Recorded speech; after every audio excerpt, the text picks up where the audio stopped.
देशाच्या राजकारणात मोठा बदल घडवणारा प्रस्ताव समोर आलाय। केंद्र सरकारने लोकसभा आणि विधानसभांमध्ये महिलांना 33% आरक्षण देण्याबरोबरच मतदारसंघांची मोठी पुनर्रचना करण्याचा निर्णय जाहीर केला आहे। यासाठी 131वी घटना दुरुस्ती विधेयक 2026 तसेच मतदारसंघ पुनर्रचना विधेयक संसदेत मांडण्यात येणार आहे।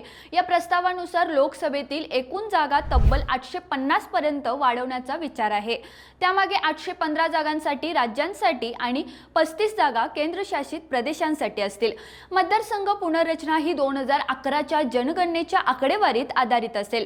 यासाठी स्वतंत्र पुनर्रचना आयोग स्थापन केला जाईल, जो नव्याने मतदारसंघांची आखणी करेल आणि महिलांसह अनुसूचित जाती जमातींसाठी आरक्षण निश्चित करेल। दरम्यान या निर्णयावर विरोधकांनी जोरदार टीका केली आहे।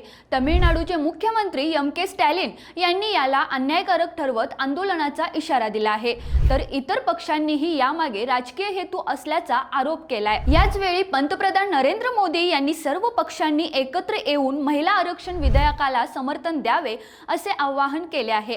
आता 16 ते 18 एप्रिल दरम्यान होणाऱ्या विशेष अधिवेशनात या विरोधकांवर चर्चा होणार असून देशाच्या राजकारणात मोठा बदल घडण्याची शक्यता आहे। रोकठोक महाराष्ट्राला सबस्क्राइब करा आणि बेल आयकॉनवर क्लिक करायला विसरू नका।